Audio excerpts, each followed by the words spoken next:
Olá, meus amigos! Como é que vocês estão? Estamos começando aqui hoje mais um episódio do meu, do seu, do Adiel, do nosso convidado, o nosso Multiforma Podcast, que nós temos ouvido relatos que têm abençoado muitas vidas. Glória a Deus por isso.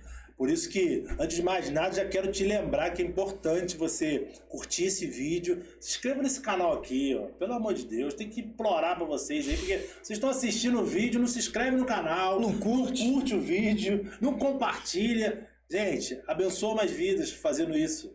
O YouTube entende que é muito relevante esse vídeo e encaminha para mais pessoas. Então, deixe seu joinha aí nesse vídeo, que tenho certeza que vai abençoar muitas vidas. É isso, meu parceiro, meu irmão, Thiagão. Adiel. Fala, galera, beleza? Ó, lembra de fazer um joinha, assim, joinha, mas é lá no celular, no computador, dá só um cliquezinho assim, para abençoar o Multiforma Podcast. Na verdade, abençoar as vidas que vão estar ouvindo, né?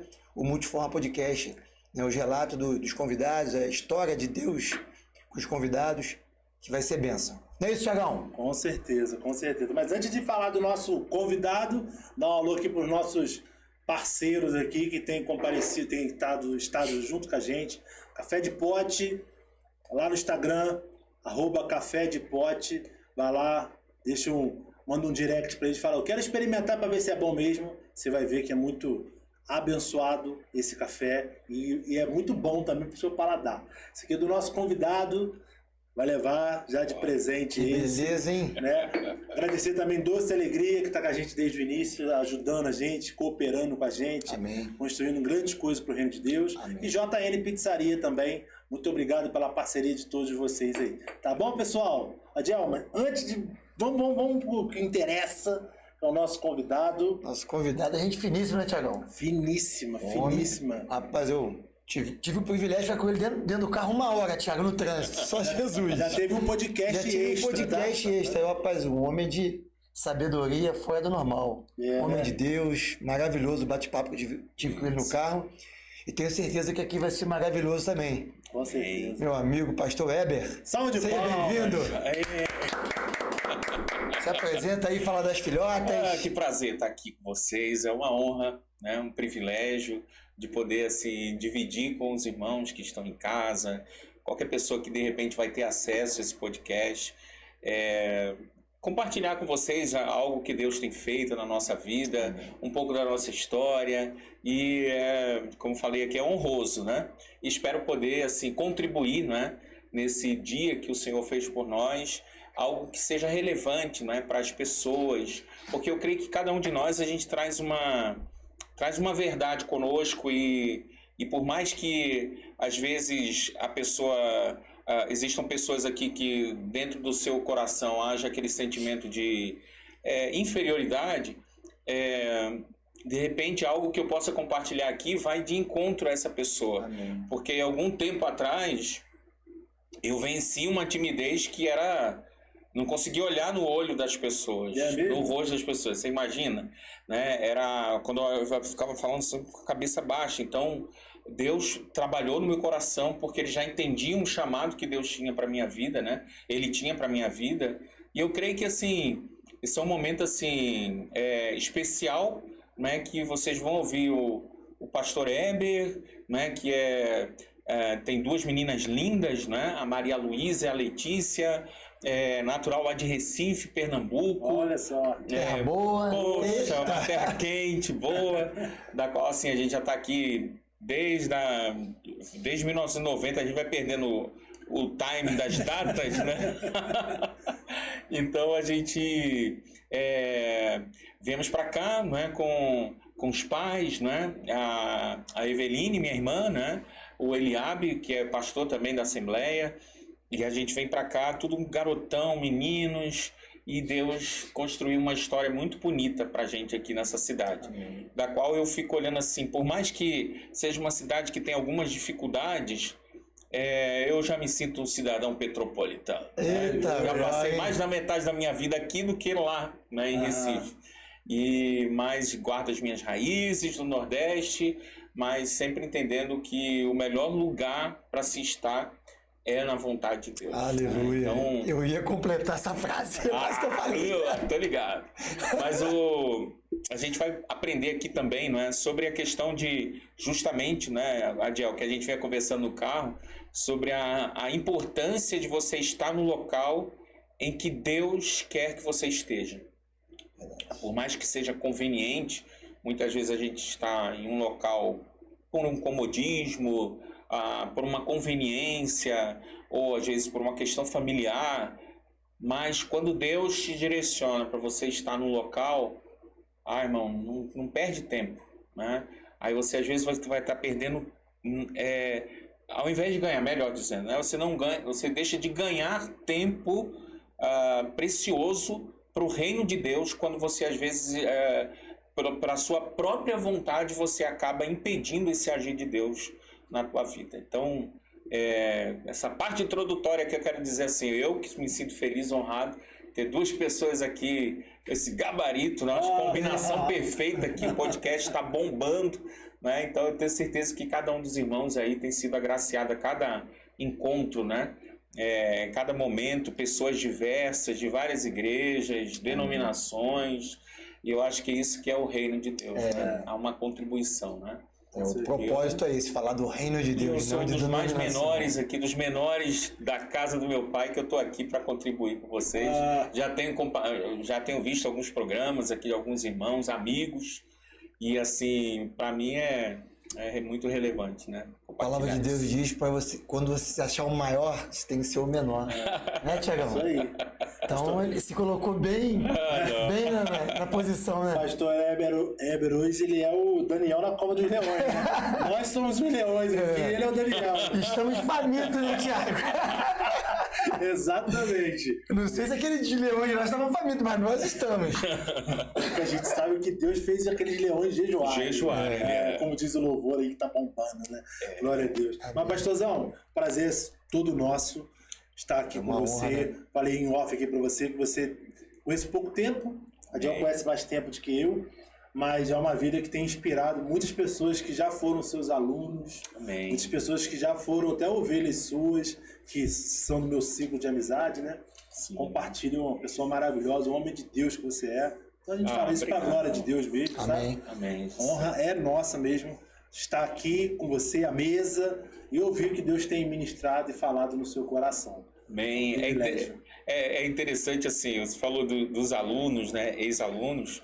É interessante que você vai passando na avenida e alguns dos alunos, algumas turmas que a gente ministrava, era mais ou menos 100, 120 alunos, né, iniciando, né, os cursos, e aí eram 2 ou 3 turmas que às vezes tinham por ano. Uhum.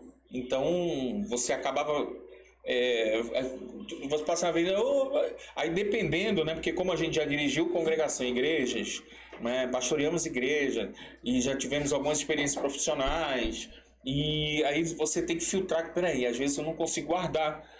Mas aí quando alguém fala assim, ô professor, eu falei, opa, esse aqui já foi meu aluno, né, do curso, aquele ali, ô pastor, faz a ovelha, e aí a gente vai fazendo entendendo quais são os grupos, né, de pessoas. Mas ensinar para mim é um grande privilégio, né, é uma oportunidade que Deus tem me concedido. Hoje, por bondade, né, o pastor Heber, comentávamos aqui, né, tivemos o privilégio de nos formarmos, né, em licenciatura e bacharelado em teologia. Curso esse que, assim, eu tive o prazer, vocês já até trouxeram eles aqui, né, o pastor Leandro, o pastor Osni, né, outros pastores ali da Assembleia de Deus, que foram nossos companheiros de ministérios, e também no curso, né, lá da Assembleia de Deus. Então, assim, foi um privilégio e ao mesmo tempo tem até uma história. Eu posso contar essas histórias aqui? Fique à vontade, querido. Então, vamos lá. Adoramos histórias. Olha, eu tinha um desejo muito grande de me formar em teologia. E eu lembro dessa história com muito carinho, que certa vez alguns tios meus se formaram no curso que é chamado... fica lá em Pindamonhangaba, que é da Assembleia de Deus, agora me fugiu o nome. Mas era um curso de uma relevância muito grande, era um internato. Então o aluno ficava lá e ficava alguns anos ali. Só voltava, às vezes, ou no período de férias ou só tinha a folga do final de semana. Totalmente envolvido. E alguns tios meus já tinham ido para lá. Até inclusive uma tia minha, por parte de mãe, veio a falecer durante o curso. Lá no curso? No próprio curso. Então, teve um infarto, né?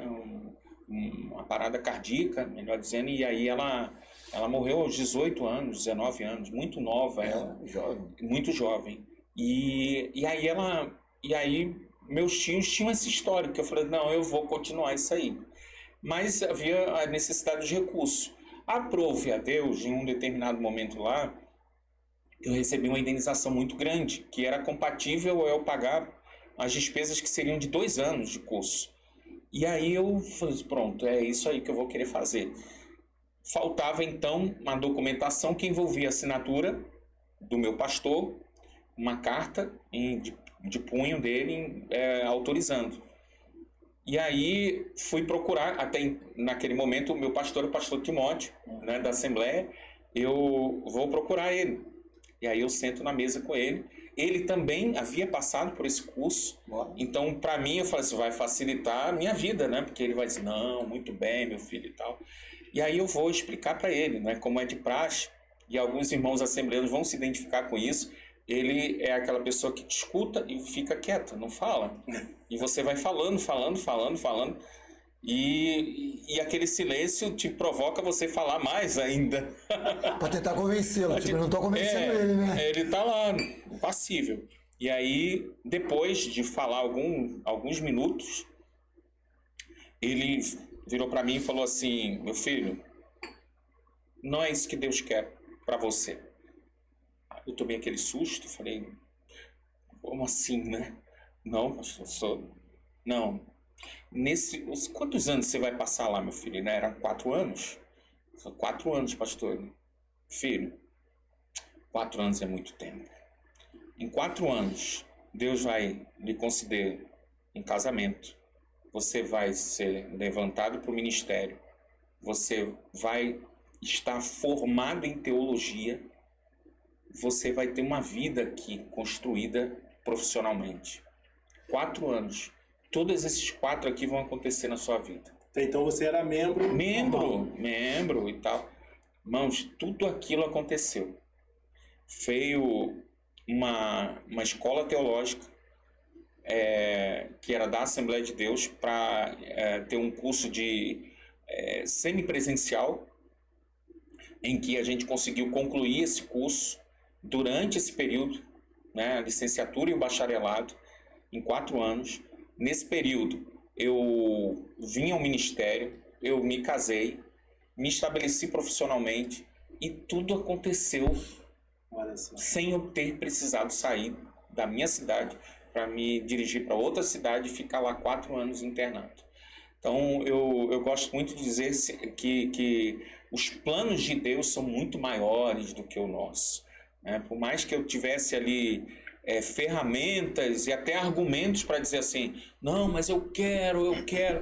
Às vezes que Deus tem para mim e para você é diferente. Né? O que funcionou com o outro não quer dizer que vai funcionar com você. Pois é. E aí, por bondade, né, eu tive o privilégio de ter formado com vários obreiros, né, de valor, né?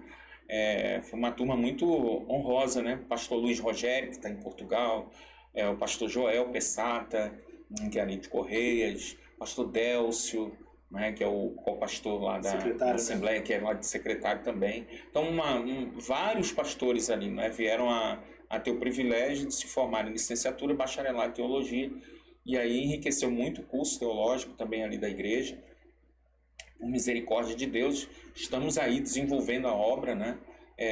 Uma das coisas que me impulsionou foi o apoio e, assim, o exemplo de amor e dedicação que o meu pai, ele sempre aplicou-se para essa questão da palavra, né? Quando eu lembro que estou com minha filha aqui hoje, mas por vezes ela me acompanhava para ir no curso, né, no seminário, da qual que eu vou falar depois, mas eu era esse que acompanhava meu pai. E aí eu lembro que lá no Nordeste tinha um seminário batista do Norte, que ele chegou a iniciar os cursos, né, de teologia lá. E aí eu, bem novo, acompanhava e como eu me apaixonei por aquele ambiente de estudo. Eu não imaginava que uma escola se estudava a Bíblia. E eu falei, não, eu quero isso para mim. Você tinha quantos anos? Não, eu tinha uns 7 anos, 8 anos, bem novinho. Acompanhava ele nas aulas e eu pude crescer nesse ambiente. Meu pai, ele vai morar em São Paulo e ele era vamos dizer assim, o professor titular do seminário lá da Assembleia, que era da matéria Geografia Bíblica. E aí ele vinha de São Paulo para cá para ministrar uma aula e depois voltava naquele mesmo ônibus Salutares, voltando lá para São Paulo, porque ele entendia que era prazeroso dar aula, ele pagava para dar aula. E aí foi aí nesse interim, porque eu acompanhava ele nas aulas, aconteceu, e foi assim que eu entrei, porque aí ele me ligava dizendo, filho, tombou uma carreta aqui na Serra da Mantiqueira e tá tudo impedido, não vou conseguir chegar na aula, então você assume aí. Você mesmo. Aí pessoal, vamos lá, vamos orar e tal. E assim, as primeiras turmas do IETEP, né, que é o curso da Assembleia, foram desenvolvidas e a gente entrou nesse rolo compressor. Bacana. E até aqui tem nos ajudado, Deus tem nos ajudado. Aí eu tenho desenvolvido esse trabalho na matéria de História e Geografia Bíblica, né? Na tua área de... Acaba que assim, a gente... É uma área que, assim, eu desde cedo, né, eu lembro que em 2007 haviam poucos recursos nessa área de geografia bíblica, e aí eu lembro até que a Eveline, eu falei assim, poxa, eu queria ter muito, Eveline, minha irmã, né, ela falou assim, Eveline, eu queria muito ter algum site que envolvesse essa parte de história e geografia. Aí ela, por que não o seu? Aí eu falei, você pode montar esse site, esse blog. Era o início, né, dos blogs, né? Eu falei, bom, então vamos iniciar isso aí. E aí, desde 2007, nós temos um blog, geografia-biblica.blogspot.com, e aí, hoje já tem mais de 2 milhões,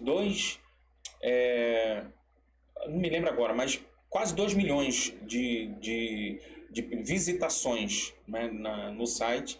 E aí a gente fornece todo o material que antes eu buscava. Por exemplo, o mapa das viagens missionárias do apóstolo Paulo.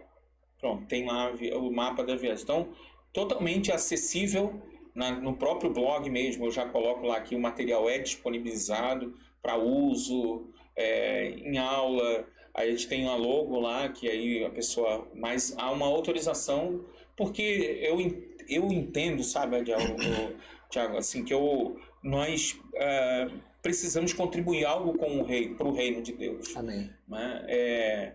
E assim, aprove a Deus, Ele me dá essas condições para poder contribuir. Nós sabemos que quando há um custo, aí você vai para cobrir aquele custo. Só que assim, como hoje nós temos a liberdade, temos um espaço que não há necessidade de você pagar lá, irmãos, de graça eu recebi, de graça eu tenho dado, né? Amém. E assim Deus tem abençoado. Aí a gente tinha alguns materiais que eram cursos formados, fechados. Na época, né, a gente tinha os CDs, né, que agora já mudou muita coisa. Tem né? gente que nem sabe o que é isso. Pois é. Aí nesse CD a gente tinha a apostila e colocava o CD com as apresentações em PowerPoint. Irmãos, bondade e misericórdia. Esse material chegou para pessoas na África, no Japão, na Bélgica, assim, coisas que umas 2 décadas atrás, coisa que a gente nunca ia imaginar, mas aprove a Deus. Então a gente despachava material e assim uma contribuição que a gente pode dar para o reino de Deus, né? Para as pessoas serem munidas aí desse material. Quando a gente começa o podcast aqui, a gente sempre tem uma pergunta básica, né? Nem fizemos porque... E nem Falei vou fazer... Não, nem vou fazer porque já deu pra ver que ele é crente de berço, né, Tiagão? É verdade. A nossa pergunta é quando você teve um encontro com Deus, né? Amém. Algo assim. Mas eu te... Não, eu sei, mas eu quero voltar porque o que me chamou a atenção, a pergunta que eu vou te fazer que me chamou a atenção. Você disse que pouco tempo na igreja, quando você sentiu vontade de estudar lá em Pindamonhangaba. Pindamonhangaba. Nome difícil. Isso aí. Aí você foi conversar com um pastor, grande sabedoria sua. Agora eu queria entender o teu sentimento quando o pastor falou o que falou pra você. Tipo assim, aquela revolta, pelo amor de Deus, é o que eu quero. O pastor tá falando que não é como... Né? Sim. Eu queria entender essa reação boa, sua. Boa. Porque realmente a gente havia um desejo muito grande, e aí você pensa assim, é para contribuir para o reino, mas como não? Eu estava com recurso na mão, a gente já tinha visitado as instalações, o pastor lá era o pastor que conhecia os meus tios, quando a gente falou, minha mãe se apresentou, meu pai e tal, eles ficaram assim encantados, eu falei, puxa, que bênção, a família vai dar uma continuidade aqui, isso é muito, muito bonito de se ver, né? É uma história, como se fosse um ciclo dando, né, a sua sequência ali. E aí eu fiquei frustrado, voltei para casa triste, eu lembro que foi num sábado de manhã que eu tinha marcado, eu volto para casa, eu falei, não, isso não tá certo. E olha, irmãos, eu fiquei... Não é fácil, não, era né? jovem, né? Era jovem, solteiro. Aí eu falei assim, Senhor, eu vou colocar um T aqui. Falei, não, deixa que o Senhor sabe. Aí lembrou que é crime. E aí eu falei, foi Jesus. Eu falei, Senhor, seja feita a tua vontade. Minha vontade era essa, mas aprove a Deus não. Então, Senhor, vou entender como um não. E vou aguardar. Simplesmente. E as coisas, pouco a pouco, foram acontecendo. E quando acontecia uma, eu me lembrava daquela conversa. Quando acontecia outra situação, quando eu já estava 2-0, tá bom, me entrego, tá certo, Senhor. Tu usou a boca do homem ali mesmo para eu compreender que o plano que o Senhor tinha para minha vida era outro, e não aquele lá em Pindamonhangaba. Muitas das vezes a gente espera sempre o sim, né, do homem, né?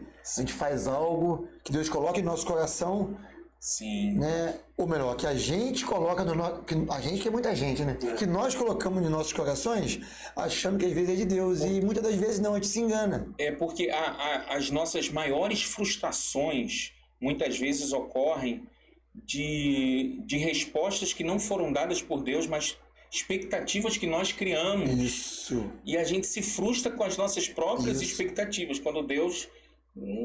Tipo assim, filho, mas eu nem falei. Eu ia falar isso agora. Eu falei, o que eu tenho? Tá chateado comigo porque eu não fiz nada? É por isso que eu tô chateado. Você não fez nada, mas eu não falei, vou te fazer também? Então, as nossas frustrações, muitas vezes, as nossas próprias expectativas. Né? E a gente em tudo, né? E ali eu pude entender que assim, Deus, me rendo a Ti e faz o Senhor quer na minha vida. Né? Amém. É uma passagem lá em Atos que eu sempre cito, porque principalmente depois que eu descobri que a palavra impedido, né, estava querendo dizer no original, né, que Paulo queria ir para uma cidade, não lembro qual cidade. Mísia, Bitínia. Eu não ia me arriscar porque eu tô com o professor de geografia bíblica aqui, né? Fica espetando não que vai voltar paulada, hein? Porque ele queria ir para uma cidade, pregar o evangelho, fazer a obra de Deus, e o texto diz que ele foi impedido. O Espírito né? lhe impediu. E a palavra impedido ali no original é violentamente. Eita! Rapaz, e ouvindo o teu relato assim, eu acho que é uma coisa muito comum na nossa vida, né? A gente se frustrar por... É obra de Deus, poxa. Que Deus trabalha com com prioridades. Não é que aqueles irmãos da Bitínia ou da Mísia eram menos importantes, né? Mas Deus tinha prioridades ali naquele momento. Então, a mensagem, tanto de uma ou outra, às vezes Paulo não foi na Bitínia, que era muito mais para o norte, mas em Éfeso, quando ele vai estabelecer sua base, né, na parte ocidental, ele vai ficar um bom tempo em Éfeso ali. Era um ponto de travessia, né? As estradas se cruzavam em Éfeso. E aí, por meio daquela travessia, muitos irmãos levaram a mensagem para regiões mais distantes, né? Os irmãos da Galácia, Mísia, Bitínia. A igreja foi se fortalecendo e não necessariamente Paulo precisou ir em algumas dessas igrejas. Então Deus entende, é Ele que é o dono da obra, né? Amém. Ele que sabe as suas prioridades, né? A gente precisa compreender, né? Havia os irmãos da Macedônia do outro lado que precisavam. E é interessante, só abrindo parênteses nessa passagem, que Deus vai revelar o seu plano quando ele dorme, né? Quando ele descansa. Às vezes a gente está tão assim, envolvido com a obra, né? Aquela correria, eu preciso fazer, e às vezes a gente se envolve em números, né? É como se automaticamente a gente entendesse que eu preciso produzir algo, eu preciso produzir, eu preciso fazer. Quando na verdade as revelações muitas vezes acontecem quando a gente descansa, quando a gente adormece. Aí Deus fala, filho, você parou um pouquinho? A gente até comentava aqui um pouquinho antes, né, que às vezes a gente viu Paulo preso, né, a primeira prisão dele. Paulo vai ficar 2 anos aprisionado, e foi ali que surgiram cartas como Colossenses, Filipenses, Efésios, Filemão. Nós só teríamos essas cartas se Deus freasse Paulo e dissesse, Paulo, vai ficar aqui 2 anos aqui, prisão domiciliar, tu vai receber visita, né? Eu tá em casa ali, visitando os irmãos, visitando Paulo, levando mensagem, era Timóteo, era outros irmãos, né? Que passaram por lá, e as cartas. Tíquico passava lá, eu brinco que Tíquico foi o ilustre desconhecido, né? Que quase ninguém sabe, mas ele levou cartas poderosíssimas, né? Se foge a memória, Filipenses foi uma dessas cartas. Se não tivesse um Tíquico, nós, possivelmente, um fiel obreiro, nós não teríamos uma carta tão bela como essa, né? Filemão e tantas outras cartas aí. Então, importante, na direção de Deus, vai dar certo, né? Tiagão, além de falar da história, ele fala de geografia. Tu viu como é que é a situação? Ele fala pra lá, pra cá, embaixo, em cima. Por isso que a gente tá aqui só recebendo. Amém. Só recebendo. Mas voltando um pouquinho na pergunta lá que o Adiel ia te provocar, eu quero te provocar, né? Sim. Na verdade, provocação é brincadeira. Mas a gente sabe um pouco que você veio do lar cristão, como você descreveu aí, né? Mas teve algum momento na sua vida, na sua caminhada, que você teve aquela virada de chave, aquele encontro real com o Senhor? Sim. Quem assistiu aqui o programa da Eveline, né? Meus avós, né? Meus pais, né? Meu pai, ele nasceu, bem dizendo assim, na igreja, né? Ele nasceu na igreja porque meu avô era caseiro. Ele cuidava da igreja, né? Administrava lá a parte, a zeladoria, né? Da igreja. E ele veio nascer numa casa nos fundos. E assim, desde cedo a gente tem essa vivência dentro do meio evangélico. Só que houve um momento, por volta lá dos meus 10 anos a 12 anos, que meu pai ele trabalhava com a juventude na igreja, e num culto na sede da Assembleia de Deus lá em Recife, foi feito um convite, e foi amplamente... um pastor visitante, né, foi fazer o convite, e eu lembro de sair do meu lugar e ir receber oração lá na frente. E aí foi para surpresa do meu pai e para alegria do pregador, uma alma se rendendo aos pés do Senhor. Mas quando ele olha, fala assim, o que você está fazendo aí, meu filho? Eu sou nascido e criado num lar evangélico. Mas para quem era os conhecidos, sabia. Falou, o filho do irmão Elias, está ali sentado no púlpito. mas eu entendi a necessidade de ter uma experiência com Deus, uma entrega pessoal a Ele, uma entrega dizendo assim, ó, Senhor, oficialmente eu quero que o reino, e tão importante não é uma declaração de fé. Você diz assim, olha, eu tenho um dono e esse dono é Jesus. Amém. Eu não sou somente o filho do irmão ou da irmã, né? O filho do irmão Elisa e o filho da irmã Aura. Eu preciso ter experiência com Deus não tem o neto, Deus né? dos meus pais. Deus não tem Isso. neto. Exatamente. Eu preciso ter essa experiência com o Deus dos meus pais, né? As experiências que eles tiveram. Eu falei, agora eu quero ter. E aí eu não tive... Eu falei, não, eu preciso... Quem quer aceitar Jesus? Lá vai. Levantou a mãozinha, foi lá. Todo mundo quer levantar a mãozinha, né? Eu acho que é importante até falar isso, que filho de crente não é crentinho, né? Ele precisa ter uma decisão. E ser crente também. Exatamente. E eu acho válido... principalmente as professoras de crianças, né, os departamentos infantis, estimularem essas decisões. Porque às vezes a criança ela é nascida, criada e vira aqui um hábito, ir à igreja, visitar e tal. Só que assim, você pergunta para ela, por que você é crente? Porque meu pai porque minha mãe é.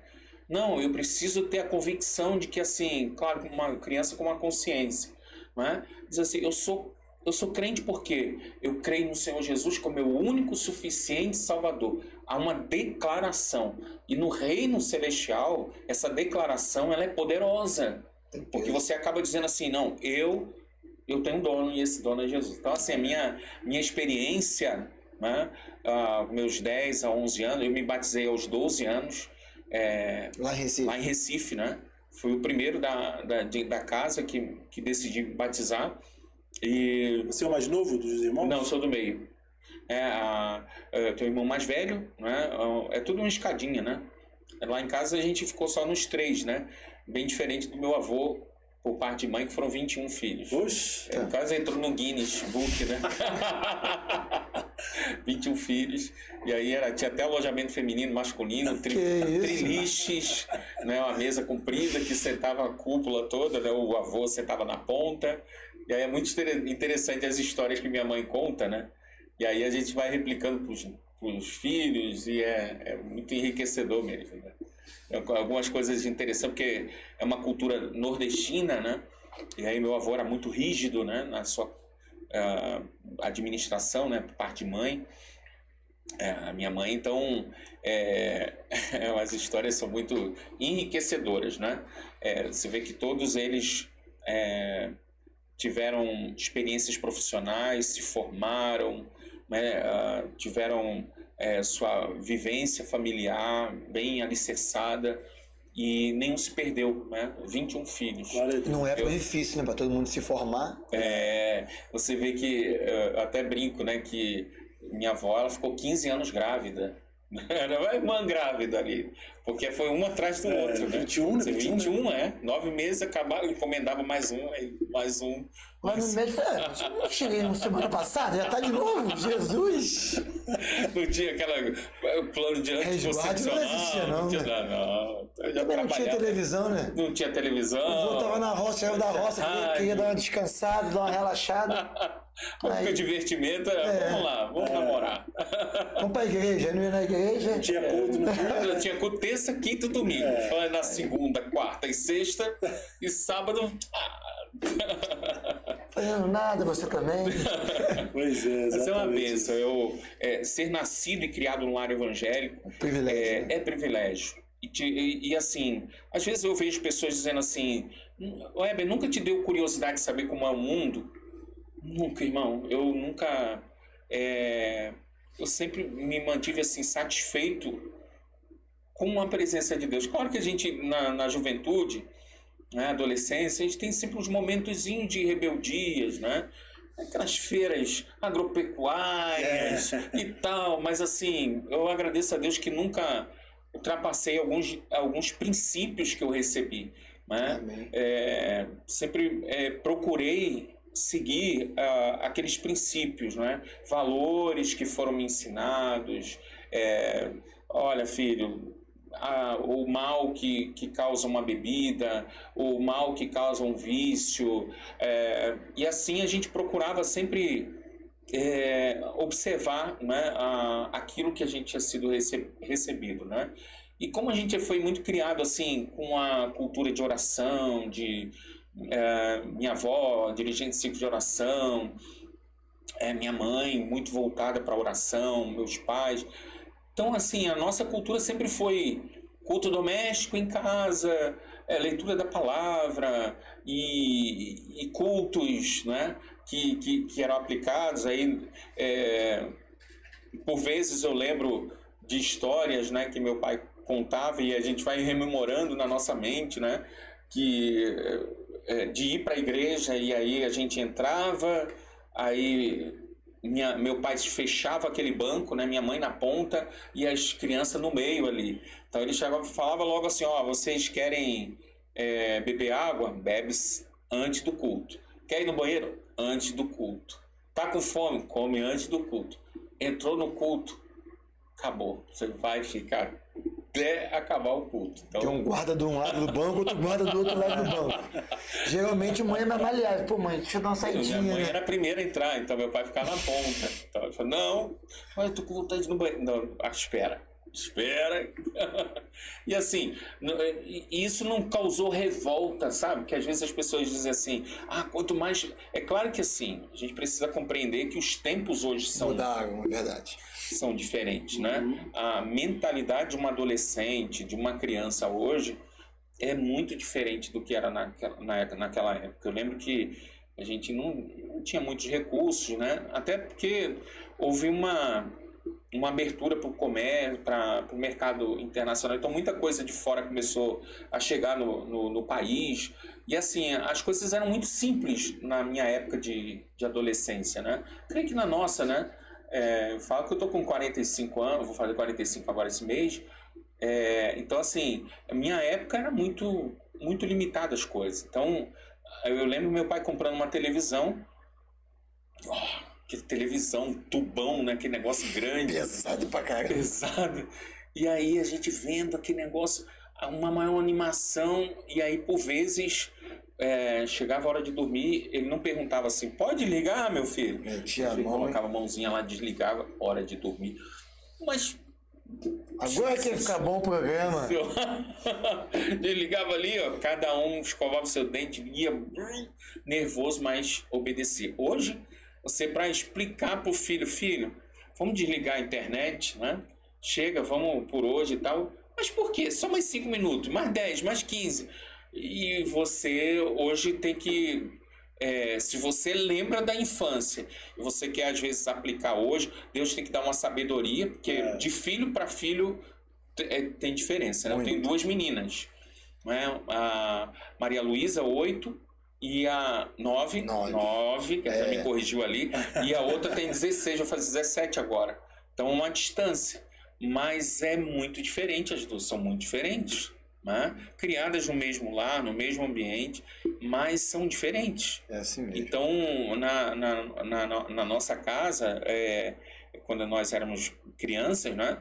Era um núcleo que assim, a ordem do pai era lei e rígida, não tinha conversa. Né? Ele nunca precisou encostar a mão em mim. Nunca me bateu, nunca precisou usar, que era também... legalizado, eu podia, normal, fiz chicotado e tinha tudo.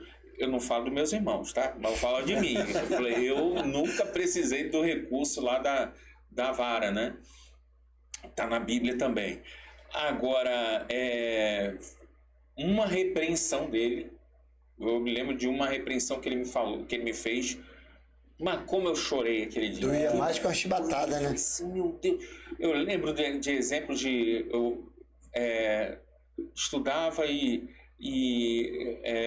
eu não... Assim, tinha dificuldade com o estudo. E aí eu perdi um ano. Repete, você tinha dificuldade com estudo? Você vê. Que isso, mano? Faz isso comigo, não? Eu consegui repetir um ano. E aí eu lembro que meu pai mais me deu um sermão. Você tem noção de que um ano eu trabalhei a você estudar nessa escola. E tal, mas olha, aquilo ali, mas mexeu comigo, que eu falei, não, pai, pode deixar que eu me coloque em castigo, vou pro meu quarto, vou ficar trancado lá, eu só saio quando o senhor mandar. E aí a gente aprende que, assim, hoje nós temos o mundo adolescente, a infância, essa juventude, que a minha filha de 8, que vai se tornar uma adolescente... 9, meu Deus do céu, já me olhou de novo ali. 9. E daqui a pouco a gente vai ter outro mundo desses adolescentes. Então, os avanços tecnológicos, falei aqui do blog, não é? 2007 era o lançamento do blog, é quando as pessoas começavam a desenvolver os seus produtos, né? A sua voz sair, quer dizer, a sua escrita, né? Sair naquele ambiente, você, poxa, eu estou produzindo material para a internet.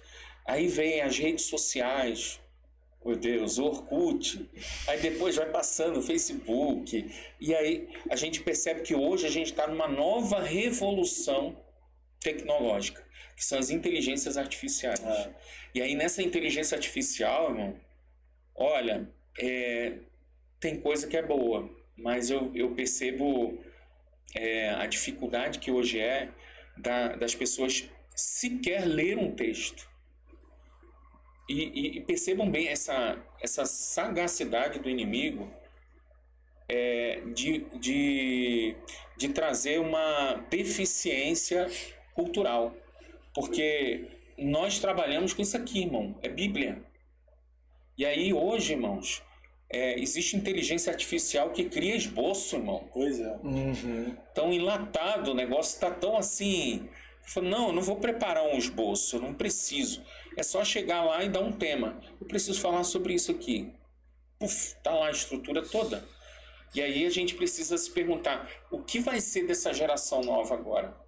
Né? O que nos aguarda uma geração nova de obreiros?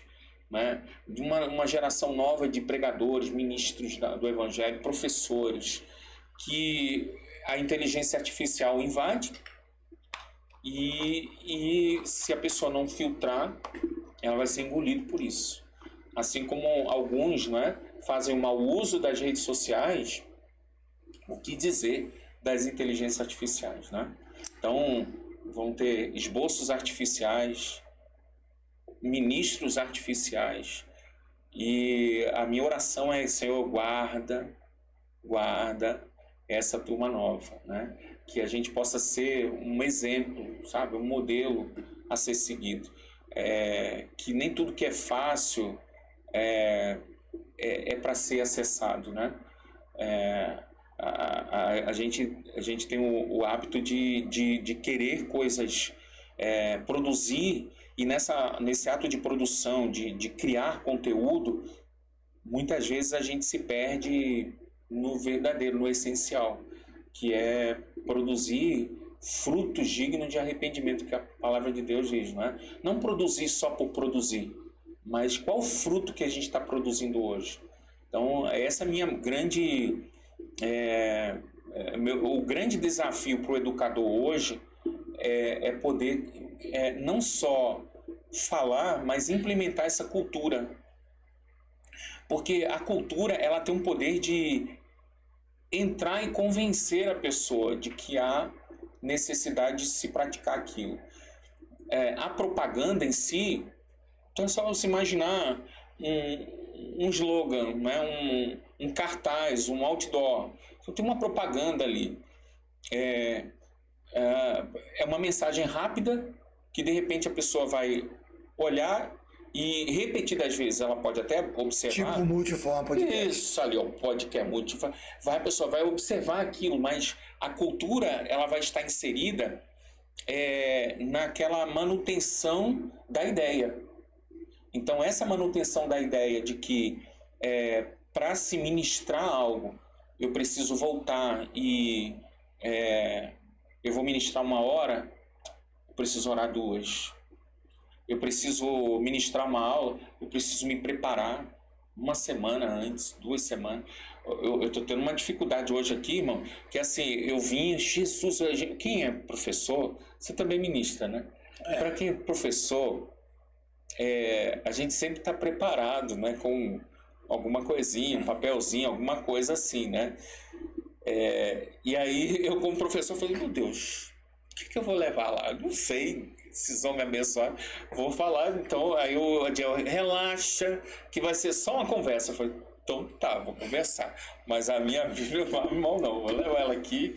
Daqui a pouco tem uma palavra aqui ao teu coração, né, que Deus tem colocado aqui no nosso coração.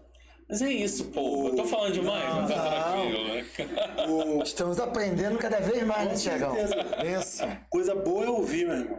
Ai, vocês me deixam muita vontade, quem tá desse lado aqui. Eu falo lá no estudo bíblico lá que a gente é um dos professores, eu falei assim, privilégio é ouvir, porque quem fala tem mais chance de errar. A verdade é essa. Mas falando um pouco dentro dessa sua fala, me lembrou o professor Luiz Saião, né? Ele fala,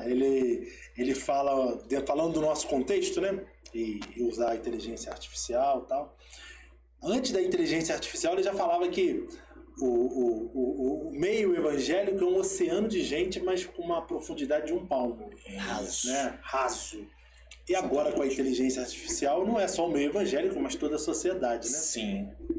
Eu queria... Você percebe que até nas redes sociais... antes eram textos, né? Agora era imagens, agora é vídeos. Exato. As pessoas não leem mais. E o que mais me assusta é que a gente tem especialista para tudo, né? Verdade. Isso que mais me assusta, porque as pessoas acham que tem... E isso eu acho que vai além da idade. Eu vejo pessoas com 40 anos, 50 anos, que nesse meio da qual a gente está vivendo hoje, elas têm a oportunidade de, entre aspas, lacrar, de expor aquilo que ela pensa, né? Isso. Ou tentar empurrar a verdade dela, né? É outro perigo. Mas voltando à inteligência artificial, que eu também concordo com você, eu acho que vai... Um grande perigo, né? A sociedade e no meio cristão. Eu queria ouvir de você, pai de adolescentes, né? Sim. Mas também pastor e professor. Você acha que qual é o meio para a gente não cair nesse erro? Como igreja mesmo, né? Nessa armadilha, Essa armadilha. Porque tem o seu lado positivo, como você disse, né? Sim. Eu acho que a gente precisa voltar à prática da palavra por si. Eu acho que nós viramos muito, o que eu falo, nós, de maneira geral, né? Viramos muito tecnicistas, por exemplo, nas ministrações. Nós vivemos assim dias em que há um potencial de conhecimento muito, muito grande, não é? E eu temo que a gente está muito envolvido com os processos, nos caminhos que levam, né? Quando na verdade a gente precisa se preocupar com a palavra. Mas a gente tem muita preocupação em às vezes, criar um ambiente para que depois a gente venha aplicar a palavra. Quando, na verdade, a palavra por si só, ela precisa ser ministrada. É ler o texto. Eu quando costumo ministrar, minha área é mais o ensino da palavra, mas às vezes somos chamados para ministrar a palavra. De repente eu fujo um pouco do que é o usual, porque eu gosto de ler o texto. Eu leio o texto, irmãos, olha, esse texto ele nos informa sobre isso, sobre aquilo e tal. Então, assim, esmiuçar texto por texto, palavra por palavra. Essa é pregação. Só não te cortando, mas já te cortando, né? Também sou dessa linha. E você que é pastor, você que convida mestres para pregar, chega no final da pregação e fala assim, irmãos, palestra abençoada, né? Isso não é palestra, irmão, é pregação da palavra. Isso, é assim que se prega a palavra. Isso. Né? Desculpa. Não, mas é porque hoje em dia, os coaches, né? Pastores coaches, né? Senti que doeu nele também. Doeu e dói. E aí, a ministração deixou de ser ministração e virou uma palestra, pois né? E é claro que, assim, dependendo do ambiente, não é? Aí entra-se o termo palestra ali, mas um culto é palavra, né? É pregação do evangelho, ministração. E aí, olhando assim para os mais novos hoje, né? E a pergunta que você falou é assim, como a gente pode moderar isso, né? É ensinando a essência do evangelho, né?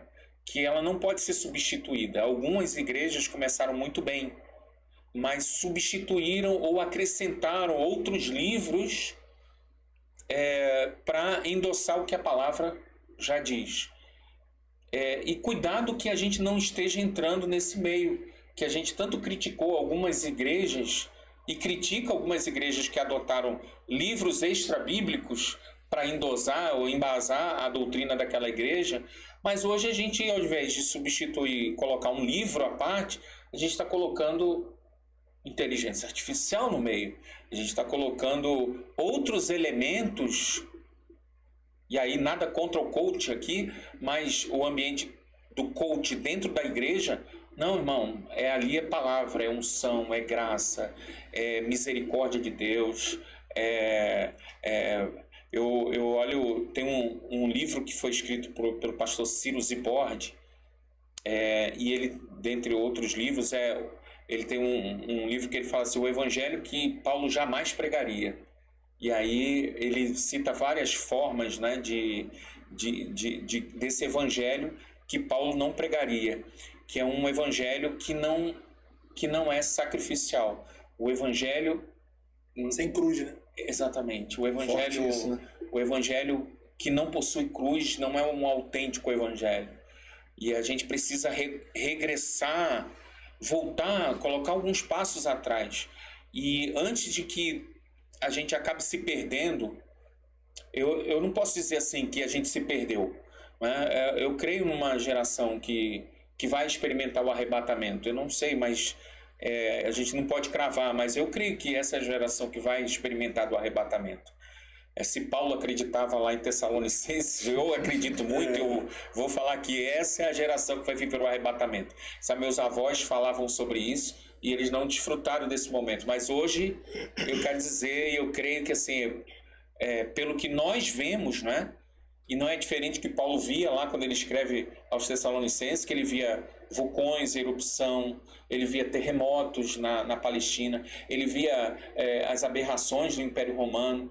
Então ele falou assim, Jesus falou isso há 40 anos atrás, então já está acontecendo, então Jesus já vai voltar. Então há 40 anos depois ele já escrevia sobre aquilo. Então hoje o que nós precisamos voltar e ensinar para os nossos jovens e adolescentes, além de ter uma vida que autentique aquilo que a gente fale, é que Jesus está voltando. E eu preciso carregar uma verdade. E que verdade é essa que a gente está carregando? Sabe, uma verdade que simplesmente no culto, né, a gente comentava às vezes que às vezes a religiosidade faz isso com a pessoa. Que era tão combatida pelas cartas de Paulo, uma religiosidade que criava uma carapuça, né? Ele criava um formato de beleza impossível, uma santidade inalcançável, né? E aí Paulo está dizendo assim, olha, esses líderes, eles não podem ser árbitros entre vocês, eles não podem se tornar juízes sobre vocês. Não toque, não fale, não mova. Até em uma das cartas Paulo cita essa frase, dizendo assim, não, eu preciso ter a consciência do porquê que eu sirvo a Deus. Eu não me santifico para ser salvo. Eu não me santifico para ser salvo. Por eu ser salvo, eu me santifico. É diferente. E aí, em forma de gratidão a Deus, eu me santifico. Não é pelo medo, não é pela pressão, não é pela imposição, mas por gratidão e amor a Cristo. Amém. Eu me santifico. Então, a religiosidade é o inverso, né? A religiosidade vai te impor um sacrifício para que você consiga alcançar a salvação. Tem um trecho de um livro de Max Lucado, Nas Garras da Graça. É um livro sensacional. Eu vou dar um spoiler do livro que ele se baseia justamente nessa história inicial do livro. Ele fala de um pai que ele tinha um palácio e esse pai ele tinha 5 filhos. o filho mais velho era leal ao pai, era obediente ao pai, era aquele fechamento com o pai. Então, na ausência do pai, o filho regia. E o mais velho. E os outros 4 eram garotos, eram os meninos mais travessos. O pai havia orientado aos filhos, dizendo assim, olha, tem um riacho que passa ali, vocês de hipótese nenhuma vocês têm que passar naquele riacho, porque há uma correnteza que leva tudo que tem ali, vai ter uma cachoeira e vai levar para uma terra muito distante, uma terra em que vai haver pessoas más, pessoas vadias, vândalos que vão morar lá, e vocês não podem, porque se aquela água pegar vocês, vai levar para esse lugar. Aí os meninos, e aí tem um grupo na igreja que é assim, né? Quanto mais, aí aguça a curiosidade, vamos lá. Aí, um certo vez, ele relata que aqueles meninos, um com mão dada no outro, vamos, vai seguro, eu vou só colocar a mão no rio, e aí depois a gente muda de posição, e aí, mas cada um segura ninguém larga a mão de parece alguma coisa lá no passado, ninguém larga a mão do outro. E aí colocou-se a mão, e aí a história já conta, né? Um foi pegando pegou o outro, e eles foram levados para a correnteza, vão para essa terra distante. Diz que quando eles chegam nessa terra distante, os 4, muito cansados de nadar, se debater, tentando mudar aquela realidade, eles vão para uma praia e eles decidem, olha, nós erramos. Nós não deveríamos ter feito isso com o pai, mas aconteça o que acontecer, nós vamos esperar ele aqui, porque o pai vai mandar alguém para buscar a gente. E eles permanecem lá, os 4. Choram, se lamentam, colocam uma fogueira e eles fazem esse pacto. No dia seguinte, acordam e falta um. Quando eles vão ver, falam, onde está esse um que faltou? E aí eles percebem um movimento no meio da mata. E aí eles vão muito calmamente até aquela mata e descobrem que aquele um dos irmãos já havia feito amizade com aqueles vândalos que o pai havia dito. E eles ficam assim pasmados, falam, como pode ele ter... Ele faz uma cabana para ele lá e ele vai morar junto com aqueles homens ali. No dia seguinte, aqueles 3 muito tristes, né, vão dormir. No dia seguinte, acorda, falta mais um. E aí esse um era quem? Um que estava em cima do monte, de frente para aquela cabana. E aí os irmãos vão procurar e olham lá em cima e percebem o irmão lá em cima. Vão até lá e ele diz assim, olha, o que você está fazendo aqui? Você deveria estar com a gente lá. Não, alguém precisa notar. O pai vai saber o que ele está fazendo. Olha os pecados. Ele colocou até uma mulher lá dentro. Lá. Ele já virou o povo deles lá. O pai precisa saber. Alguém tem que registrar isso. Fala, larga esse bobo, rapaz. Vamos voltar. Que o pai vai mandar alguém para buscar a gente. Ele não quis. Ele permanece lá em cima. Voltam os 2, tristes. E acontece a mesma situação. No dia seguinte... mais um faltou. E aí, aquele único que permanece ali, fala assim, o que acontece? E ele vai olhar próximo à cachoeira de onde eles vieram. Havia um deles pegando as pedras e colocando no meio do rio. Eu falei, o que você está fazendo aí? Eu falei, não me atrapalha não, porque eu estou trabalhando. Porque eu errei, eu falhei, e eu vou construir o meu caminho de volta. O pai vai ver o meu sacrifício, e eu estou colocando essas pedras aqui porque eu falhei e eu preciso corrigir o meu erro. Mas você tem muita pedra para colocar, você está me atrapalhando, eu vou fazer, e eu vou conseguir. Impossível fazer aquela ponte de volta. E aí o irmão, o único que sobrou, volta triste para aquele lugar de encontro, local de encontro, e ele adormece. No dia seguinte, ele escuta uma voz muito conhecida, que chamava pelos meninos. E eu conheço essa voz. Era o irmão mais velho. O irmão mais velho voltou para buscar eles. E ele pergunta, onde estão os outros? E ele vai mostrar, olha, um está ali. E ele vai tentar convencer o da cabana para voltar. Ele fala, não, você está com inveja do meu palácio. Me deixa aqui, que eu estou muito bem aqui. Ele esqueceu que o palácio do pai tinham quartos em abundância, tinha fartura, mas ele se contentou com aquilo. Ele olha para o irmão lá de cima, vai até ele. Aí ele diz assim: irmão, que bom que você está aqui. Está aqui o relatório, você veio para ficar aqui comigo para anotar. Eu falei: eu vim te buscar, vamos embora. Não, eu só saio daqui quando ele sair de lá, porque ele está cometendo erros todos os dias, desde quando a gente chegou. O irmão triste permite que ele fique lá. Você quer ficar? Então fique. Ele vai em direção àquele que está construindo o caminho de volta. Aquele que constrói o caminho de volta diz a ele: olha, muito obrigado por você ter vindo, mas o erro não foi seu, o erro foi meu. Eu reconheço que eu errei, mas eu preciso pagar isso. Moral da história: o único que volta é aquele que esperou. E hoje a gente percebe uma triste realidade do que a gente vive hoje, não é? Pessoas que abandonam por desobediência, abandonam o pai, se revoltam contra o pai, criam seus reinos aqui na terra. Outros dentro da igreja vivem as suas experiências em prol do erro do outro. Quando um cai, que aí não é fácil a gente verificar nas redes sociais, não é? Pessoas que caem, seus pecados são expostos nas redes sociais. E quantos hoje vivem de corrigir o erro do outro? O outro quer construir o caminho de acesso de volta. Quantos hoje querem pagar um preço? E aí entra, voltando aquilo que a gente falou no início, tem uma volta para falar da religiosidade. Pessoas que hoje querem construir uma ponte inacessível ao Pai, quando na verdade, irmãos, se não fosse a misericórdia de Jesus, onde estaríamos nós? Deixa eu perguntar para vocês assim, agora eu vou fazer a pergunta para vocês.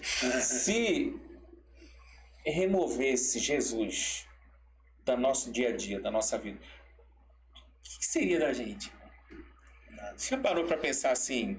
Eu não estou falando da igreja, a igreja é muito importante, que aí os crentes ali, é o hospital, né? Não é um tribunal, é o hospital. Mas não teria sentido Jesus. A Bíblia não teria sentido. Não teria sentido. Ele, né? Não, eu fico pensando assim, meu Deus, eu não combino com o mundo sem Cristo. Não existe eu, sem... Não tem a música lá, né? Eu não existo sem você, Jesus. Eu não consigo. Não dá para viver sem Ele. Então, a gente conversa com Ele durante o dia, à tarde, a aflição. Por isso que Paulo diz assim: orai sem cessar. Aquela oração contínua. Eu estou no trânsito, aí estou orando. Jesus, aquele problema, isso aqui. Eu estou em casa, estou orando. E se a gente não faz um altar da nossa casa, você vai chegar para um culto frio e você não vai aproveitar aquele culto. Você vai dizer assim, vai e volta e...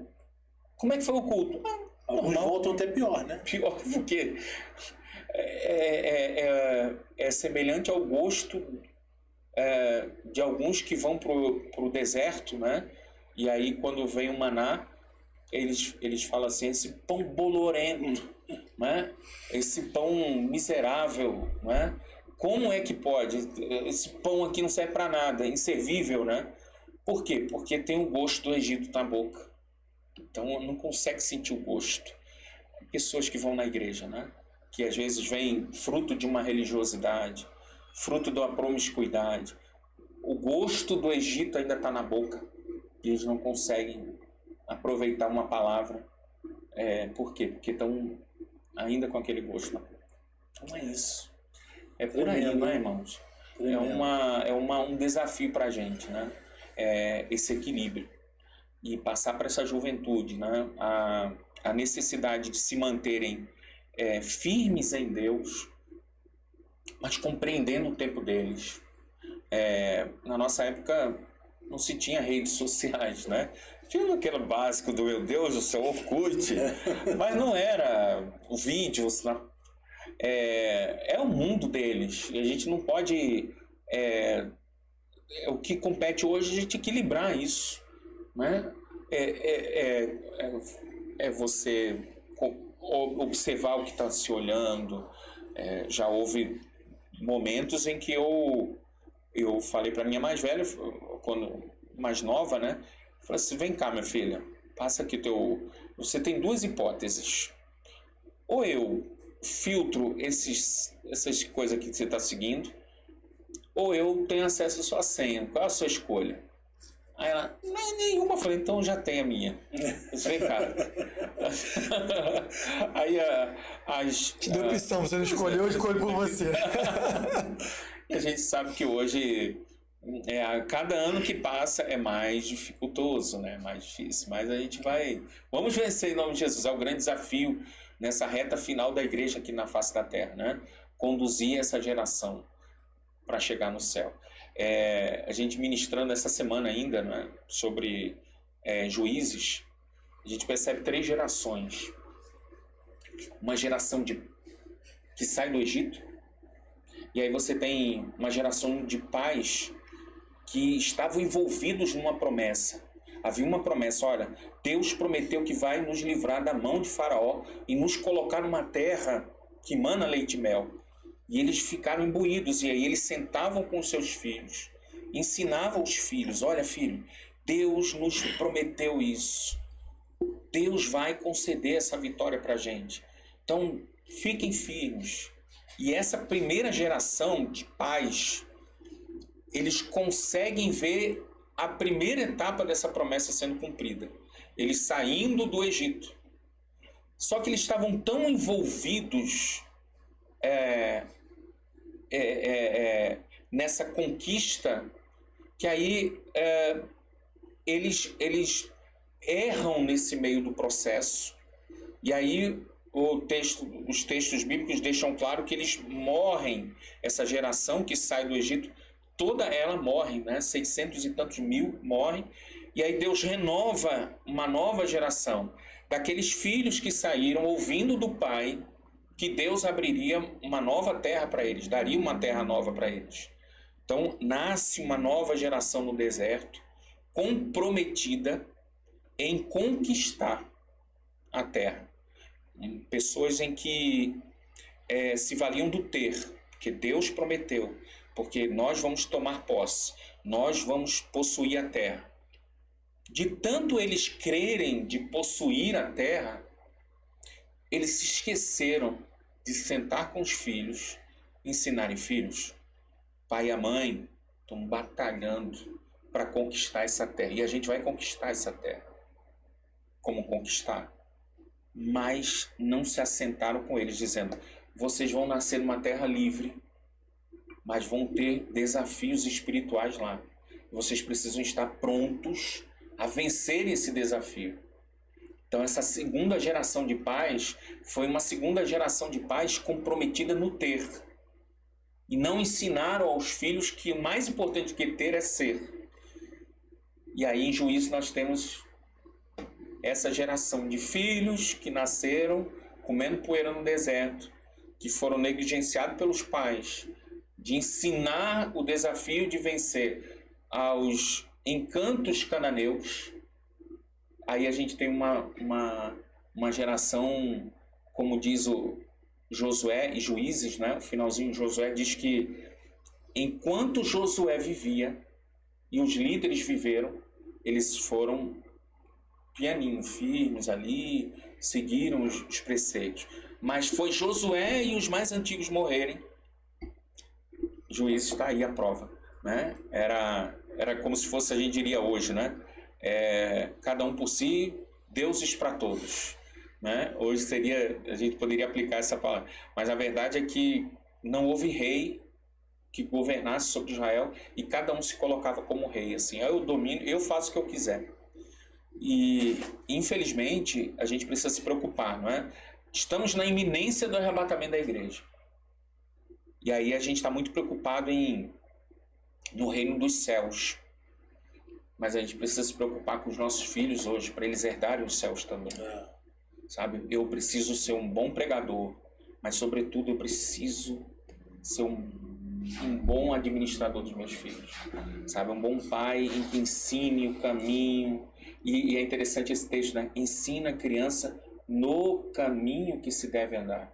Então não é qualquer caminho. E outra coisa, e é no caminho. Vem cá, meu filho, é por aqui. Vamos lá, o caminho para ir.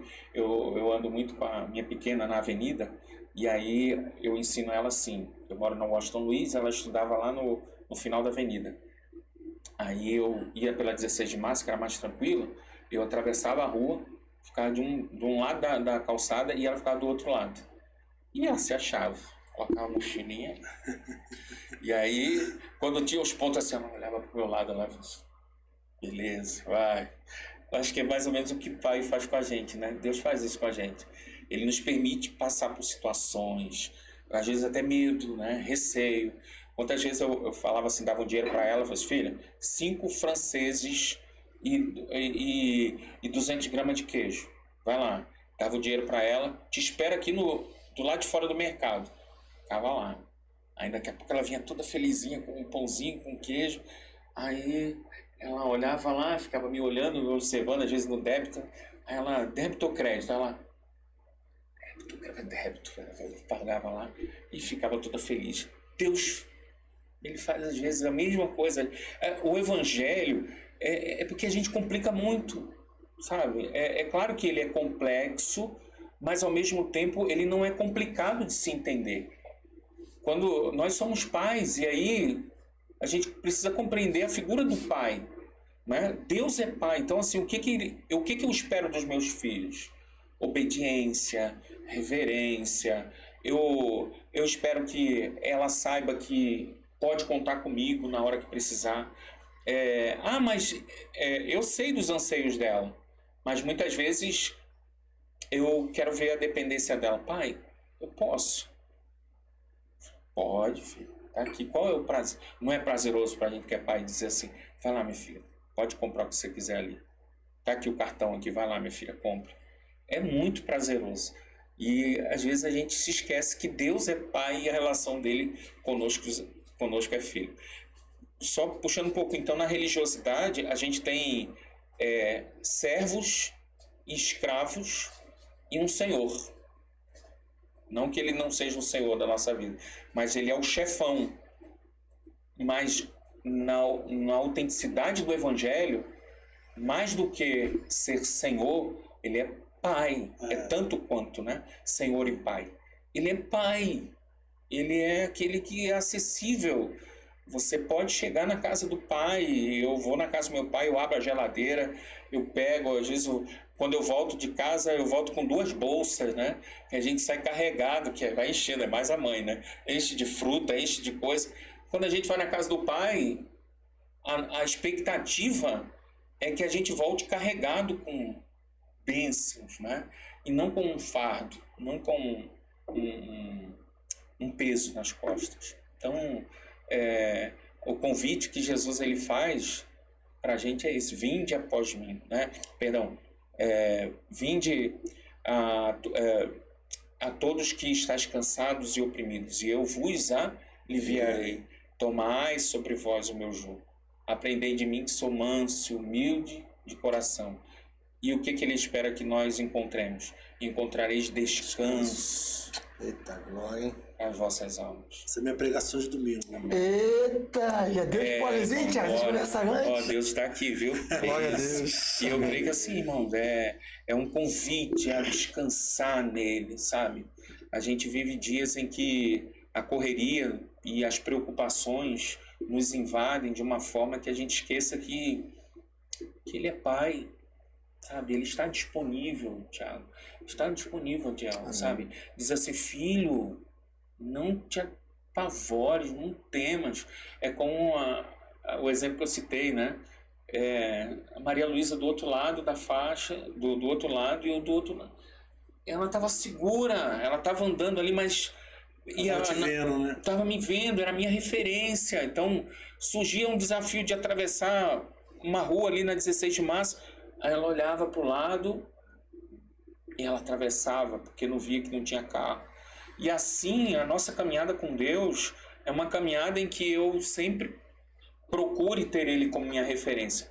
O grande risco se dependendo desse exemplo, né, ela metesse o GPS dela. Não, preciso do pai não, deixa comigo aqui. E começasse a andar mais rápido, e começasse a acelerar, e entrar num meio em que eu não conseguisse a observar. Mas o nosso papel é nos deixar mais visíveis para Deus.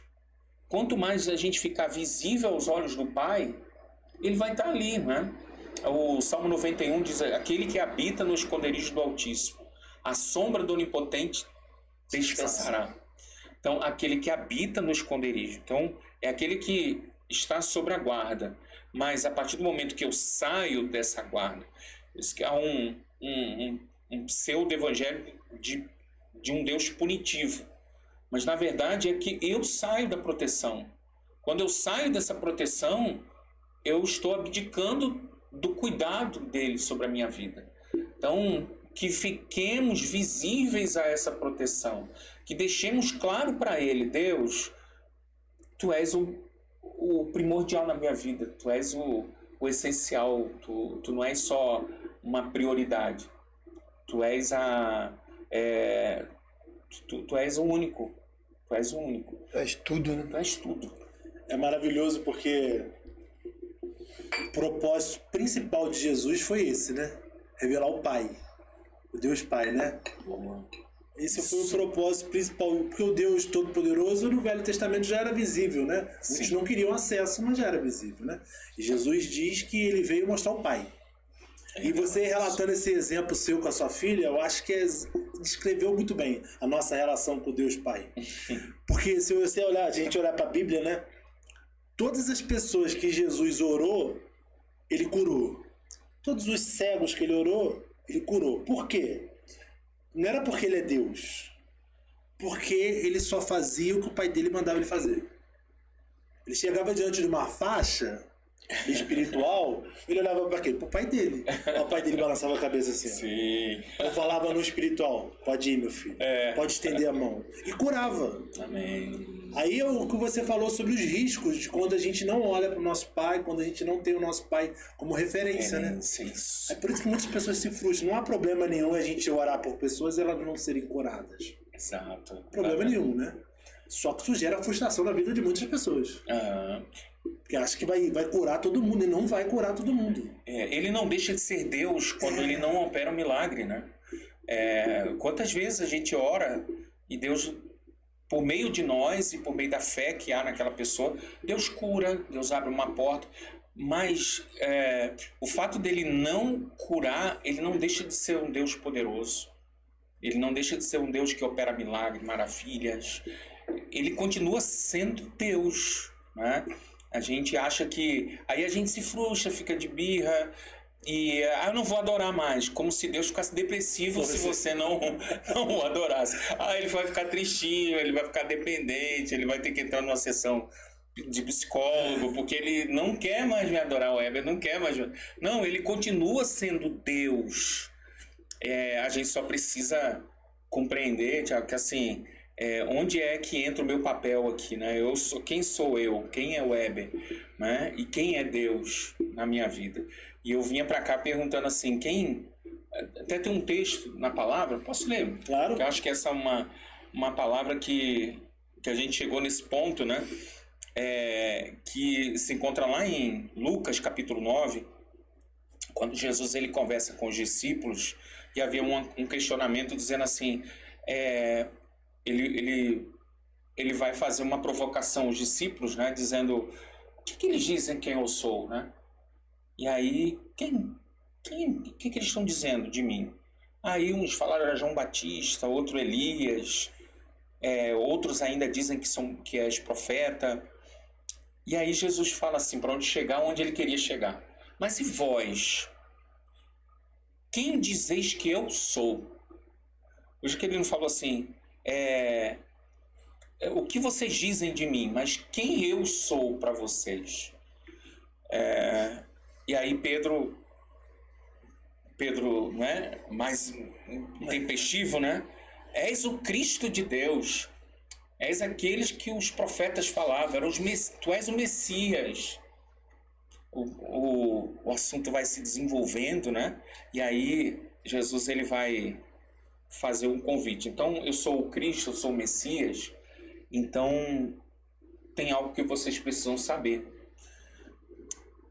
Se alguém deseja seguir-me, negue-se a si mesmo, tome a sua cruz dia após dia e caminhe após mim. Então, vocês dizem que eu sou o Cristo, o Messias. Então, primeiro, Jesus diz assim, se alguém deseja seguir. Então, essa é a essência do Evangelho. É voluntarioso. Ele não impõe a ninguém. Vai seguir. Tem uma cartilha que você seguir aqui. Tem algumas igrejas que até tem cartilha. Tem que, não pode ir sozinho, namorar, tem que fazer isso, tem que fazer aquilo, tem que fazer... Não, quem quiser, venha. Deseja seguir-me. Beleza, então é voluntarioso. Segunda coisa que eu aprendo, Jesus falando, negue-se a si mesmo. Tem a ver com renúncia.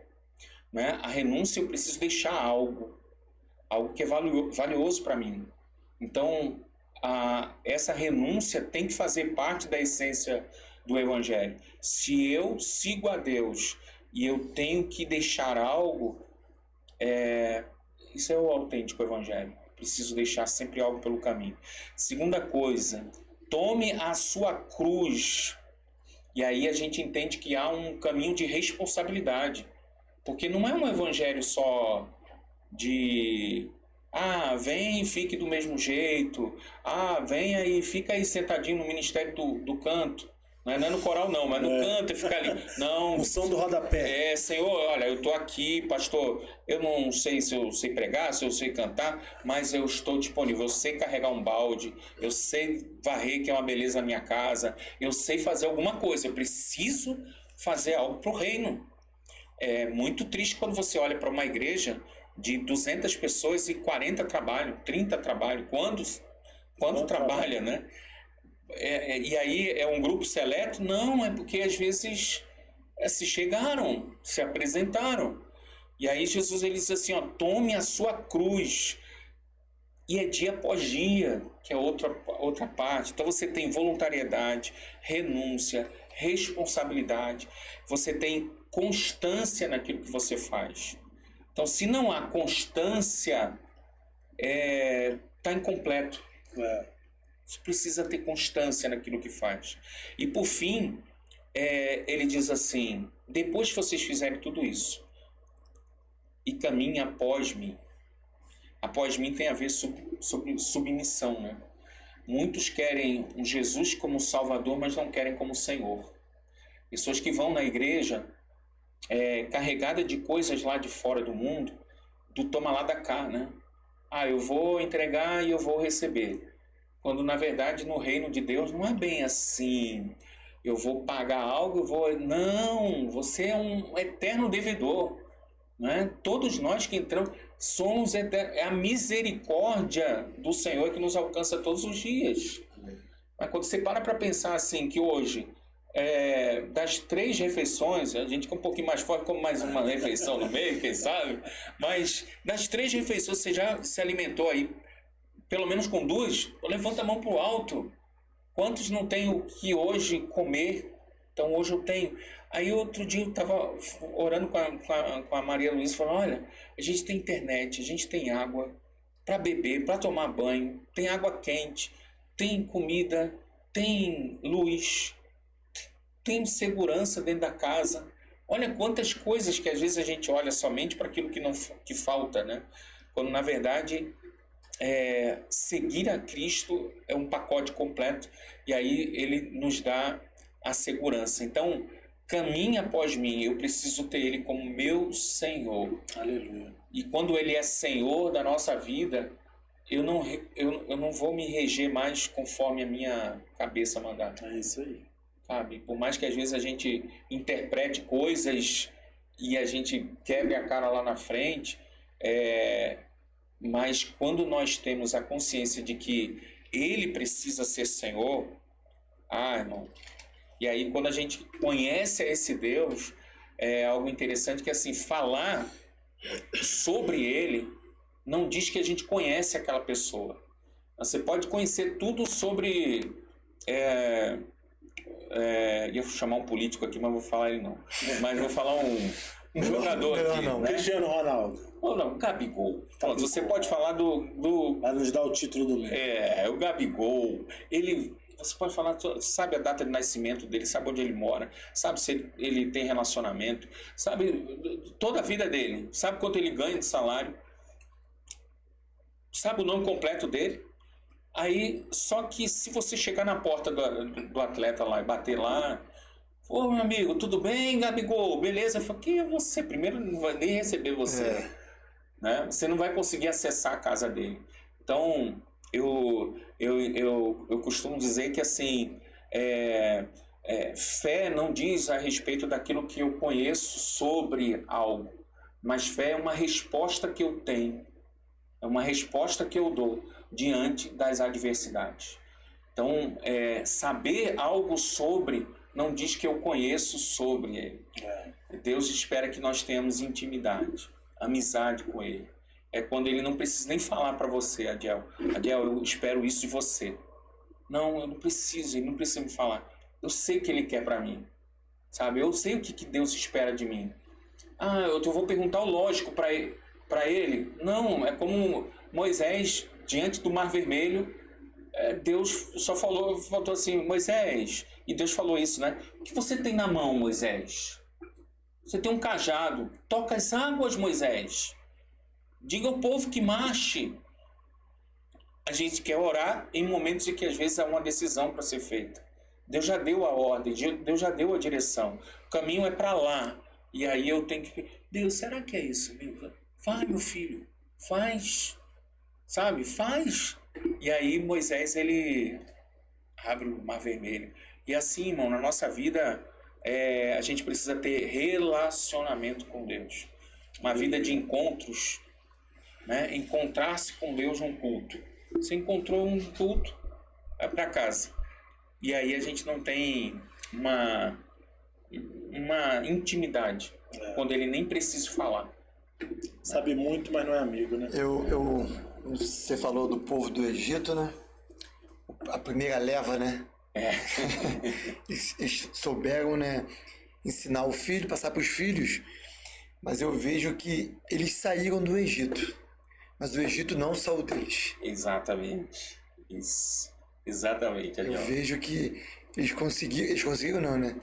Moisés conseguiu conduzi-lo para fora do Egito, mas eles não saíram do Egito. Estavam presos aqui. Estavam presos ao que eles viviam, ao que eles queriam. Escravizada. Isso. Isso é só um milagre para fazer isso mesmo, mas a gente tem que querer, né? Aqui, o tempo está acabando, mas o nosso amigo não tocou um pouquinho, só pincelou a respeito do estudo, do curso, da escola teológica. Aí, meu amigo, fala um pouquinho aí, o Jean deu um sinalzinho no vídeo, ele pode falar mais um pouquinho, né, Jean, abençoado? Obrigado, então, bom, essa oportunidade... Escola teológica Efatá, não é? Efatá. É aquela passagem de Jesus, não é? Em que o surdo, o mudo também, né? Ele tinha dificuldade de ouvir e automaticamente de falar. Não é? Tão importante a gente saber ouvir, estar com os ouvidos atentos, vai nos dar condições para que a gente venha falar. Jesus cura aquele homem, né? E assim, a escola Efatá é justamente essa oportunidade que é dada para todas as pessoas que querem acessar o estudo da palavra de uma forma acessível financeiramente, né? Lá nós desenvolvemos uma grade em que nós estamos concluindo hoje uma turma, né, em dezembro. Vamos dizer assim, é um projeto, uma criança, né? Está nascendo no ano passado. A gente está formando uma turma esse ano, agora em dezembro, início de dezembro, forma-se uma turma. E a gente tem uma nova turma também no Humberto Rovigati, na Igreja Batista Filadélfia, a Igreja do Pastor Jadir. Ele abriu as portas e entendeu que havia necessidade para compor o corpo de obreiros, né, potencializá-los, e a gente criou uma escola dentro dessa visão, um curso básico em teologia. Então, é uma estrutura que a gente desenvolveu lá no Jardim e no Humberto Rovigati. Estamos com 2 turmas em andamento. O aluno, ele a gente já tem todo o material, né, todos os 66 livros da Bíblia, tanto com a apostila quanto o material dos slides, das apresentações que são feitas. Isso é disponibilizado para o aluno de forma gratuita, não é, no arquivo. Então o aluno paga a mensalidade e essa mensalidade já custeia já esse material. Se a pessoa preferir impressa, a gente só tem um custo da gráfica, que é só da copiadora imprimir, coisa simples ali para não onerar ainda mais. É um curso livre, não é, básico em teologia livre, que Duração de 1 ano. Esse que a gente fez, que a gente está se formando, foram 2 anos. Mas lá no curso do Humberto Rovigatti, nós fizemos uma compressão de algumas matérias e a gente está querendo fechar em 1 ano e 3 meses. Visto que a gente vai aplicar uma nova metodologia lá, que a gente vai aplicar um curso intermediário, né? Uhum. Que aí a gente vai ter outras matérias que não tem nessa grade do básico, como aconselhamento pastoral, aí tem exegese, aí tem algumas coisas que são mais aprofundadas. Aí a gente vai estabelecer uma nova metodologia lá para eles. Qualquer um pode se inscrever. Pode se inscrever. Não precisa ser convertido, não precisa de ser pastor. Para o ano que vem, a gente tem até uma novidade que a gente quer colocar para vocês. A escola teológica, ela tá com nós estamos com uma visão de compartilhar em 3 formatos. A gente tem o formato hoje teológico, que aí são as matérias teológicas, história, geografia, teologia sistemática, Antigo e Novo Testamento. Existe também a vivência ministerial, e a vivência ministerial ela é uma escola que vai trazer algumas matérias que não estão inseridas numa grade curricular de uma teológica, como, por exemplo, batalha espiritual, cura e libertação, então, paternidade espiritual. Então, são cursos que vão ser desenvolvidos, modulares, então, com uma periodicidade própria.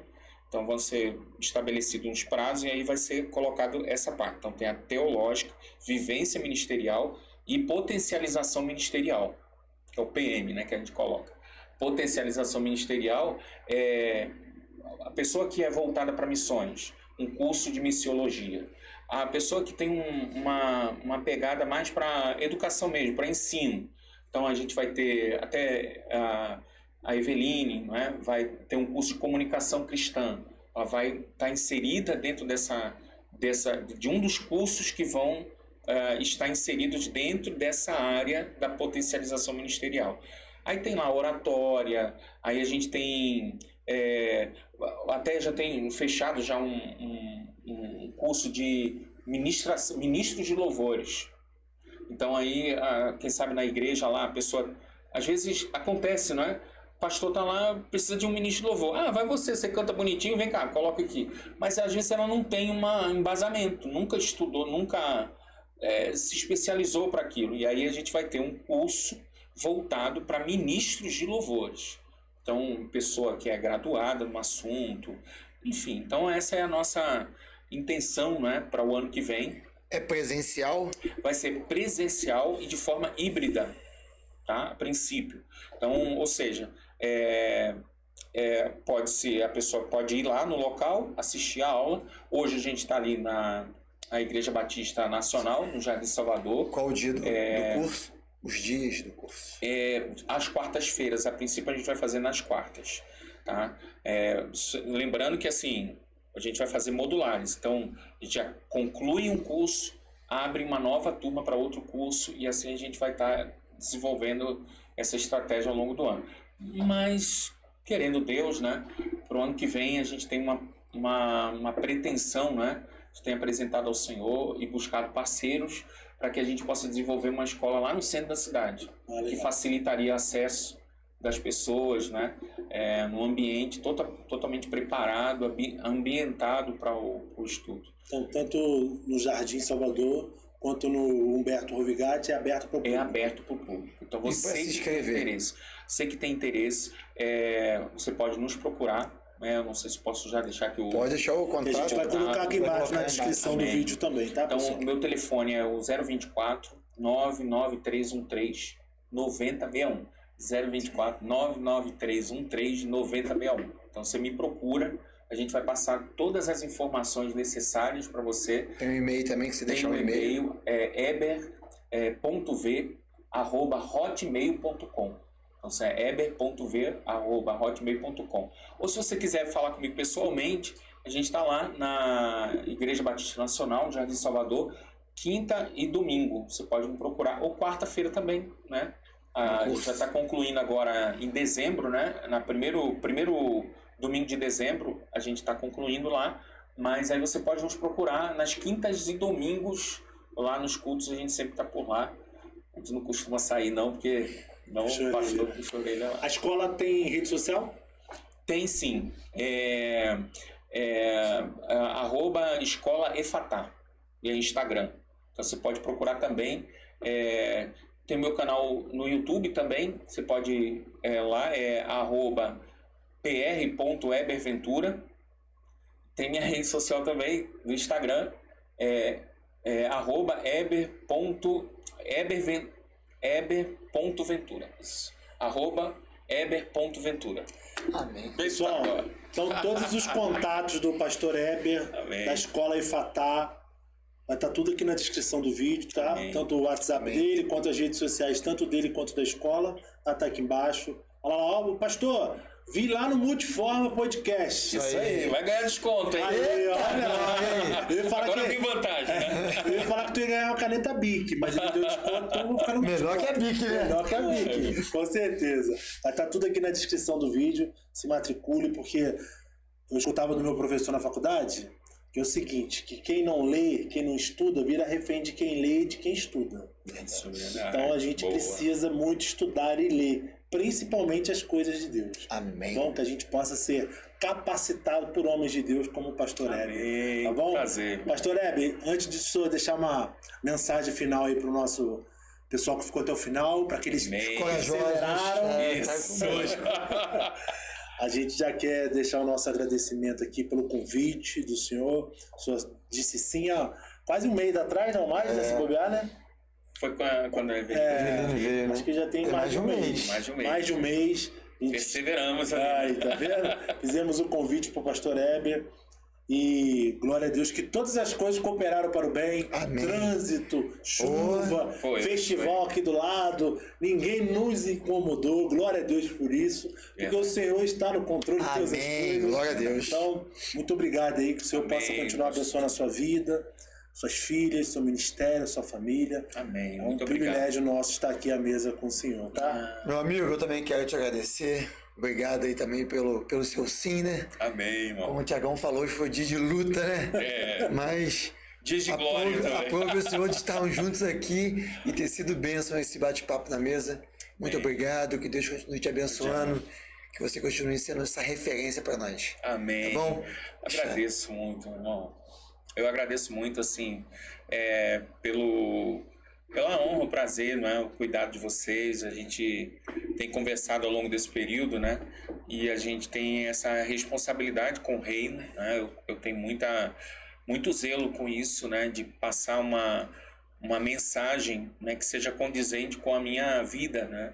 E a minha palavra para você que nos assistiu até agora, né? E quem sabe você... Deus tem colocado sonhos no teu coração, né? Projetos. Porque se você está tendo sonhos, peça para Deus te acordar, porque é muito melhor você viver esses projetos, né? A gente sabe que a gente nasce de ansiedades, com desejos no nosso coração. Mas assim como eu tive minhas experiências, eu creio que Deus tem reservado para você, né? Recebi palavras aqui no início, né? De sair da tenda. Muitas vezes a gente está preso na tenda, está embaixo. E Deus está falando, sai. E às vezes a gente fica retendo. Mas a minha palavra para você, lá em Salmo de número 37, é um versículo que eu procuro me guiar. No versículo 5 diz assim, entrega o teu caminho ao Senhor, confia nele, e Ele tudo fará. Aleluia. Amém? Então essa é a minha palavra. Agradecer a Deus pela vida das minhas meninas, né? A Maria Luísa, a Letícia, são minhas filhas. A minha igreja no Jardim Salvador, pastoreada ali pelo pastor André, Igreja Batista Nacional de Jardim Salvador. Pastor André, pastor Moisés, os companheiros de ministério lá, pastor Anderson, pastor Felipe, pastor Tiago, pastor Leandro. Então, assim, consegui falar todos eles aqui. Só senão gente ia dar boa, hein? problema. Só gente boa. Então, assim, um grande abraço a todos vocês que ficaram até agora, né, até esse momento. Então, que possa ser bênção para vocês esse podcast. Amém. Assim como foi para mim. Bênção para nós também, pessoal. Com Pessoal, certeza. muito obrigado pela sua companhia aí, por ter permitido a gente entrar na sua casa com essa mensagem de Deus aí. Deus possa continuar te abençoando. E até o próximo episódio, tá bom? Amém. Valeu, povo de Deus. Tchau, tchau. Segue a gente nas redes, hein? Um abraço. Amém. Beijo grande.